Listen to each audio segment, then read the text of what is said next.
मायावती का जन्म 15 जनवरी 1956 को नई दिल्ली में हुआ था। इनके पिता का नाम प्रभु दास था और इनकी माता का नाम रामरती था। मायावती के 6 भाई एवं 2 बहनें थीं। मायावती जी को बहन जी के नाम से भी जाना जाता है।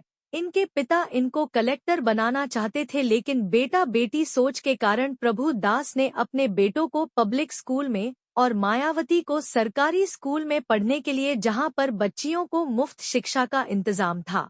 मायावती ने स्कूल के दिनों में ही पहली बार भीमराव अंबेडकर के बारे में पढ़ा। अपने पिताजी से कहती कि पिताजी, अगर मैं भी भीमराव अंबेडकर की तरह अन्याय से लड़ूंगी तो क्या मेरा भी सम्मान होगा? तो उनके पिताजी कहते हैं कि हाँ बेटी, क्यों नहीं, आपका भी सम्मान होगा। इसके लिए आपको एक काम करना होगा। मायावती जी कहती है, क्या करना होगा पिताजी? पिताजी कहते हैं कि बेटी, तुम्हें पहले स्कूल और कॉलेज की शिक्षा को कंप्लीट करना होगा। उसके बाद तुमको भारतीय प्रशासनिक सेवा की परीक्षा पास करके कलेक्टर बनना होगा। मायावती ने दिल्ली विश्वविद्यालय के कालिंदी कॉलेज से सन 1975 में अपना ग्रेजुएशन पूरा किया और इसी यूनिवर्सिटी से सन 1983 में इन्होंने अपनी वकालत की पढ़ाई भी पूरी की। वकालत की पढ़ाई पूरी करने के बाद मायावती आईएएस बनने के लिए तैयारी करने लगी तथा आईएएस की तैयारी के साथ साथ मायावती ने अपने आसपास के बच्चों को भी पढ़ाना शुरू कर दिया। फिर सन 1977 के दौरान मायावती की मुलाकात दलितों के प्रमुख नेता कांशीराम के साथ हुई और उस दौरान कांशीराम मायावती के बोलने की कला से बहुत प्रभावित हुए थे और मिलने के लिए वह मायावती के घर पहुंच गए और मायावती को राजनीति में आने के लिए प्रेरित किया। कांशीराम ने मायावती को साथ लेकर सन 1984 में बहुजन समाज पार्टी की शुरुआत की। बसपा का गठन लोकप्रिय नेता कांशीराम के द्वारा 14 अप्रैल 1984 में किया गया था। इस पार्टी का राजनीतिक प्रतीक या चुनाव चिन्ह एक हाथी है। सन 1995 में मायावती ने पहली बार उत्तर प्रदेश की मुख्यमंत्री बनी और भारतीय राजनीति में इतिहास रच दिया। दलित समाज की प्रथम महिला उत्तर प्रदेश की मुख्यमंत्री बनी थी। मायावती जी दूसरी बार मुख्यमंत्री 21 मार्च 1997 से 20 सितंबर 1997 तक रही। मायावती जी ने नौकरशाहों के साथ समीक्षा बैठकें की और 127 अधिकारियों को निलंबित कर दिया और मायावती जी ने भीमराव अंबेडकर पुरस्कारों की स्थापना की और लखनऊ, कानपुर, इलाहाबाद और अन्य प्रमुख शहरों में अंबेडकर जी की विभिन्न आकारों की 100 से अधिक मूर्तियां बनवाई थी। मायावती जी तीसरी बार मुख्यमंत्री 3 मई 2002 से 26 अगस्त 2003 तक रही, जिसमें इन्हें भाजपा का समर्थन प्राप्त था। उन्होंने संभागीय आयुक्तों और जिलाधिकारियों सहित 12 आईएएस अधिकारियों को निलंबित कर दिया और कानून व्यवस्था बनाए रखने में विफल रहने पर 6 आईपीएस अधिकारियों को भी निलंबित कर दिया गया और 24 अधिकारियों को अपने में सुधार करने की चेतावनी दी गई।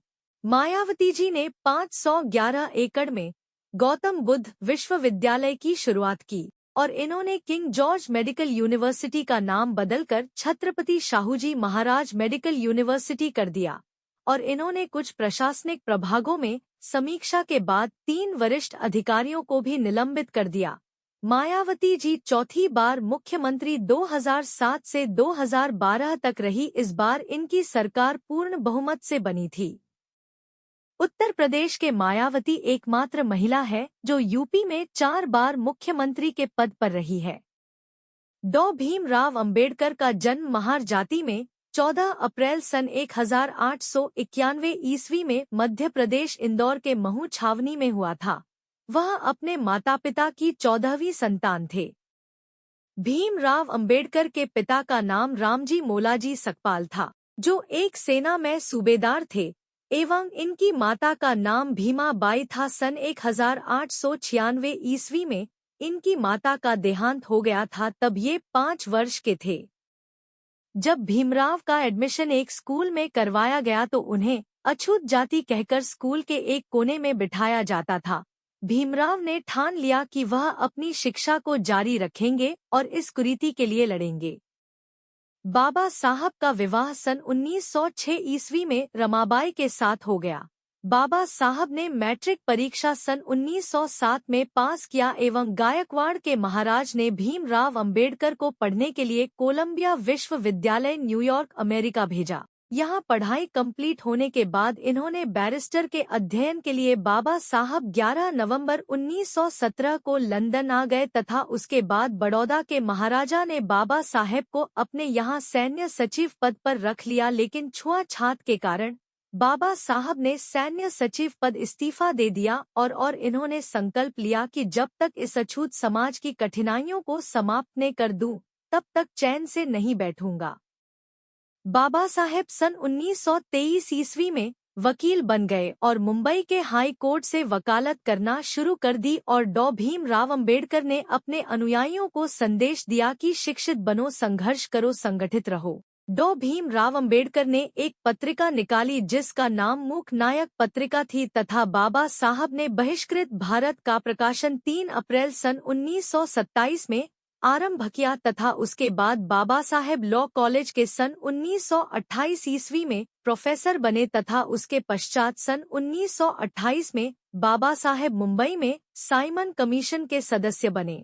फिर बाबा साहेब ने सन 14 मार्च 1929 ईस्वी को विधानसभा में माहर वेतन बिल पेश किया तथा उसके पश्चात सन 3 मार्च 1930 को काला राम मंदिर में अछूतों के प्रवेश के लिए आंदोलन किया। उसके पश्चात सन 6 अगस्त 1930 में डॉ भीमराव अंबेडकर को गोलमेज कॉन्फ्रेंस का निमंत्रण मिला और बाबा साहेब ने सन 1932 ईस्वी में पूना समझौता किया। 13 अक्टूबर सन 1935 को भीमराव अंबेडकर को सरकारी लॉ कॉलेज का प्रधानाचार्य नियुक्त किया गया। बाबा साहेब ने अपने अनुयायियों से क्या कहा था कि इस करवा को मैं बड़ी मुश्किल से यहाँ तक लाया हूँ, इसे आगे नहीं ले जा सकते तो पीछे मत जाने देना। बाबा साहेब 1947 में भारत सरकार के पहले कानून मंत्री के रूप में कार्य किया था। या 1947 में बाबा साहेब देश के पहले कानून मंत्री बने थे। डॉक्टर अंबेडकर ने संविधान निर्माण में भी महत्वपूर्ण योगदान दिया। बाबा साहेब को भारतीय संविधान निर्माता के रूप में जाना जाता है। भीमराव अंबेडकर ने भारतीय संविधान को 2 साल 11 माह 18 दिन में लिखकर तैयार किया था या भारतीय संविधान को लिखने में 2 साल 11 माह 18 दिन लगे थे। बाबा साहेब को भारतीय संविधान का पिता कहा जाता है। 6 दिसंबर 1956 को बाबा साहेब अंबेडकर का देहावसान हुआ था। उनकी पुण्यतिथि को देश भर में महापरिनिर्वाण दिवस के तौर पर मनाया जाता है। संविधान निर्माता डॉक्टर भीमराव रामजी आम्बेडकर बड़े समाज सुधारक और विद्वान थे।